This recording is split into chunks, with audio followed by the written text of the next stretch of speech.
Faktor pengembangan karir. Kebanyakan pekerja memilih suatu karir karena memiliki potensi untuk berkembang, baik secara finansial, kualitas hidup, maupun kepuasan kerja. Oleh karena itu, penting untuk mengetahui berbagai faktor yang memengaruhi persoalan pengembangan karir ini. Hasto dan Meilan mengungkapkan bahwa terdapat beberapa faktor yang memengaruhi pengembangan karir yang diuraikan sebagai berikut. A. Hubungan pegawai dan organisasi. Dalam situasi ideal karyawan, organisasi berada dalam hubungan yang saling menguntungkan. Dalam keadaan ideal ini, baik karyawan maupun organisasi dapat mencapai produktivitas kerja yang tinggi. Dengan terciptanya hubungan yang harmonis antara karyawan dan organisasi sangat memengaruhi pengembangan karir. B. Personalitas karyawan. Manajemen karir karyawan terganggu karena karyawan memiliki personalitas yang menyimpang, misalnya terlalu emosional, apatis, dan ambisius.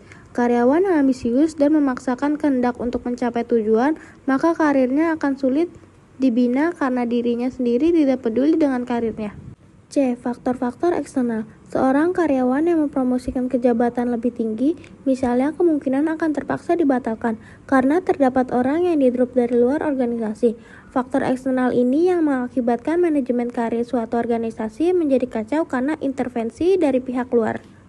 D. Politisasi dalam organisasi. Manajemen karir karyawan akan tersendat bahkan mati jika faktor lain seperti intrik-intrik, kasakusuk, hubungan antar teman, nepotisme, dan sebagaimana lebih dominan memengaruhi karir seseorang dibandingkan prestasi kerjanya. Dengan kata lain, jika kadar politiking dalam organisasi sudah tidak sehat, manajemen karir hampir dipastikan akan mati dengan sendirinya. Sistem penghargaan. Sistem penghargaan sangat memengaruhi banyak hal termasuk manajemen karir karyawan. Organisasi yang membuat sistem penghargaan yang baik dengan harapan setiap prestasi yang ditunjukkan karyawan dapat diberi kredit poin dalam jumlah tertentu. F. Jumlah karyawan. Menurut pengalaman dan logika akal sehat, semakin banyak karyawan maka semakin ketat persaingan untuk menduduki suatu jabatan, dan semakin kecil kesempatan bagi seorang karyawan untuk meraih tujuan karir tertentu. G. Ukuran organisasi. Ukuran organisasi dalam konteks ini berhubungan dengan jumlah jabatan dalam organisasi tersebut, termasuk jumlah jenis pekerjaan dan jumlah personel karyawan yang diperlukan untuk mengisi berbagai jabatan dan pekerjaan. Umumnya, semakin besar organisasi, semakin kompleks urusan manajemen karir karyawan. Namun, sistem penghargaan sangat memengaruhi banyak hal termasuk manajemen karir karyawan.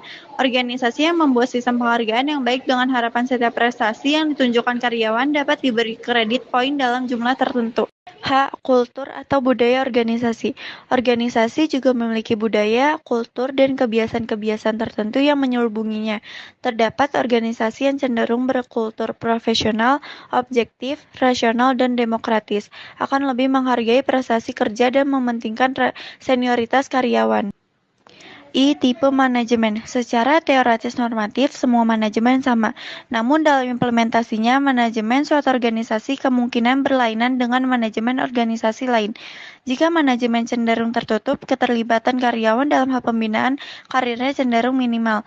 Sebaliknya, jika cenderung terbuka demokratis, keterlibatan karyawan dalam pembinaan karir cenderung besar.